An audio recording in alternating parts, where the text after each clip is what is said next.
இப்போது எனதிரிமங்கலத்து எல்லையில் நீர்ப்பரப்பு இருக்கக்கூடிய எனதிரிமங்கலத்து ஏரியில், அதாவது தென்பெண்ணை ஆற்றுக்கு தெற்கே, இங்கே தெற்கை பார்த்தவாறு வாழ்விலில் இருந்த இரு சாமி தெய்வங்கள்னு சொல்லலாம். சாமின்னு சொல்கிறத விட இவங்க தெய்வம்னு சொல்லலாம். ஏன்னா வாழ்விலில் இருப்பவங்கள் தான் தெய்வம்.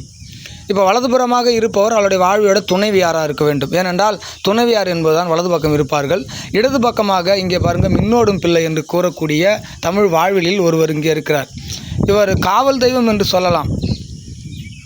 ஏன்னால் மின்னோடும் பிள்ளை என்று சொல்வதற்கான காரணம் வலது பக்கம் இடது பக்கம்.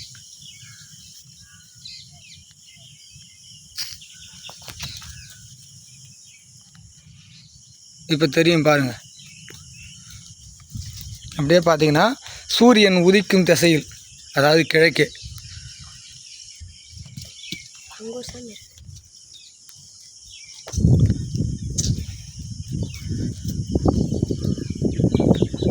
இது சாமி. இந்த தொப்பையப்பனுக்கும் பின்னால் ஒரு வலப்புறமாக அவர் முடி கொண்டையாக சொல்லுவாங்க. இங்கேயும் அவருக்கு பின்னால் ஒரு பெண் தெய்வம் இருக்குது. இது போன்ற தெய்வ நிலை, இது போன்ற வடிவ நிலை, இது வியப்பாக இருக்கலாம். இது எனதிரிமங்கலத்தில் எங்கள் முப்பாட்டன்கள் இங்கே சாமி கும்பிட்டுருக்காங்க. தெய்வ இறைபாடு வழிபாடில் நடந்திருக்காங்க.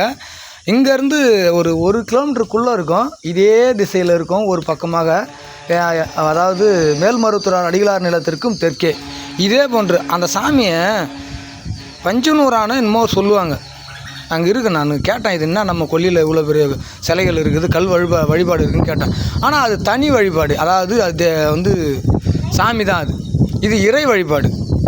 ஆனால் இதுக்கும் அதுக்கும் ஒரு பேர் தான்றாங்க. ஆனால் இது தொப்பையப்பன்னு சொல்கிறாங்க. அதை பஞ்சனூரான என்னமோ ஒரு சாமி சொல்கிறாங்க. அதை நாங்கள் இன்னும் கும்பிட்டுன்னு இருக்கோம். இங்கே தாங்க கும்பிட்டோம். இதெல்லாம் ஏன் வீடியோவாக சொல்கிறேன்னா, நல்லா பாருங்கள். வலதுபுறமாக துணைவியாரும் இந்த சாமிக்கும் இடதுபுறமாக பெறக்கூடியவராக அங்கே ஒரு நடுகள் வழிமுறையும், இந்த தெய்வத்துக்கும் பின்னால் இவருக்கும் பின்னால் ஒரு சாமி இருக்குது. அது பெண் தெய்வத்தினுடைய வரைவு தான். அதில் எப்படியெல்லாம் இது என்னான்னு எந்த அளவுக்கு இதை பற்றின எந்த ஒரு புரிதலும் இல்லாமல் காலம் கடந்து செல்கிறது. தமிழனின் வாழ்வியலில் இருந்து ஒரு பகுதி.